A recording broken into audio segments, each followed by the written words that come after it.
आणि आता बातमी आहे राजकीय वर्तुळातून लोकसभेसाठी दुसऱ्या टप्प्यातील मतदान पार पडल्यानंतर आता तिसऱ्या टप्प्यातील मतदान प्रचारासाठी रावेर लोकसभा मतदारसंघातून भाजपच्या रक्षा खडसे यांच्या प्रचार सभेचं आयोजन करण्यात आलंय।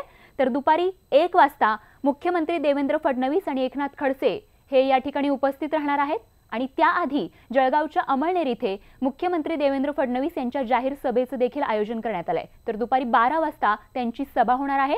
भाजपचे राष्ट्रीय अध्यक्ष अमित शहा देखील यांची बारामतीत आज सभा होणार आहे। त्यामुळे पवारांचा बालेकिल्ला असलेल्या बारामतीमध्ये अमित शहा आज नेमकं काय बोलणार याकडेच सगळ्यांचं लक्ष लागलंय।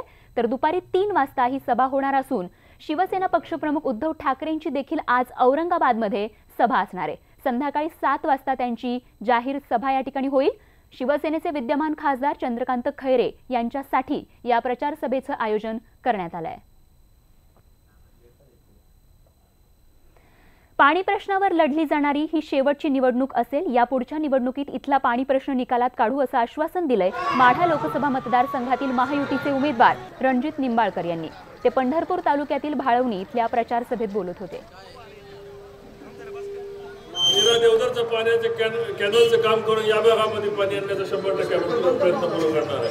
10,000 कोटी रुपये जे मोदी सरकारने या रस्त्याला दिले, आणखी 10,000 कोटी रुपये पुढच्या काळामध्ये रस्त्यासाठी आपण या भागासाठी आणणार आहे। रेल्वेचा मार्ग पंढरपूर ते लोणंद फलटण हा मार्ग लवकरात लवकर पूर्ण करून घेणे।